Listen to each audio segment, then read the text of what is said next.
नतीजा आया, अतीक अहमद फिर जीत गया। अब वो सिर्फ विधायक नहीं बल्कि सांसद यानी एमपी बन चुका था। एक ऐसा व्यक्ति जिस पर हत्या, रंगदारी और अपहरण जैसे आरोप थे, वो अब संसद में बैठकर देश के कानून बनाने जा रहा था। ये विरोधाभास पूरे देश में चर्चा का विषय बन गया, लेकिन अतीक के लिए ये सिर्फ एक और जीत थी। सांसद बनने के बाद उसे अपनी विधायक सीट छोड़नी पड़ी और इस खाली सीट पर उपचुनाव हुआ। अतीक ने अपने भाई अशरफ को चुनाव में उतारा, लेकिन इस बार मुकाबला आसान नहीं था।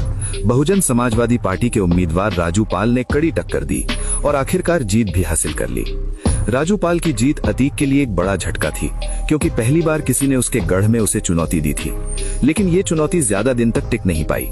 अक्टूबर में जीतने के बाद कुछ ही महीनों में जनवरी 2005 में राजू पाल पर हमला हुआ, जिसने पूरे प्रदेश को हिलाकर रख दिया। 26 जनवरी 2005 गणतंत्र दिवस का दिन। राजू पाल अपने साथियों के साथ जा रहे थे, तभी अचानक उनकी गाड़ी को घेर लिया गया। चारों तरफ से गोलियां चली, बम फेंके गए, उन्हें अस्पताल ले जाया गया, लेकिन हमलावर वहां भी पहुंच गए और आखिरकार 19 गोलियां लगने के बाद राजू पाल की मौत हो गई। राजू पाल की हत्या के बाद पूरे उत्तर प्रदेश में हड़कंप मच गया।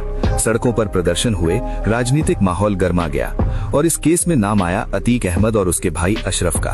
राजू पाल की पत्नी पूजा पाल ने खुद एफआईआर दर्ज करवाई, लेकिन इसके बावजूद सालों तक ये केस आगे नहीं बढ़ पाया, क्योंकि गवाह या तो मुकर जाते थे या फिर डर के कारण सामने नहीं आते थे।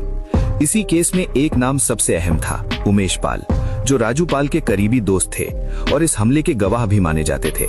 लेकिन उमेश पाल ने कई बार अपने बयान बदले, कभी कहा कि वो मौके पर थे, कभी कहा कि उन्हें कुछ नहीं पता, और यही अनिश्चितता अतीक के लिए सबसे बड़ा सुरक्षा कवच बन गई। साल 2006 में उमेश पाल ने एक बड़ा आरोप लगाया कि अतीक अहमद ने उसका अपहरण करवाया और उसे जबरदस्ती बयान बदलने के लिए मजबूर किया। ये केस पहली बार अतीक को मुश्किल में डाल गया, क्योंकि इसमें सीधे सीधे अपहरण और धमकी का मामला था, और यही केस आगे चलकर उसकी जिंदगी का टर्निंग पॉइंट बना। 2007 में जब उत्तर प्रदेश में सरकार बदली तो अतीक की पकड़ कमजोर होने लगी। जो लोग पहले डरते थे अब खुलकर सामने आने लगे। उमेश पाल भी उन्हीं में से एक था। उसने पुलिस के सामने फिर से अपनी बात रखी और अतीक के खिलाफ केस को मजबूत करने की कोशिश की। साल 2008 में अतीक अहमद को दिल्ली से गिरफ्तार किया गया। कहा जाता है कि वो वहां छिपा हुआ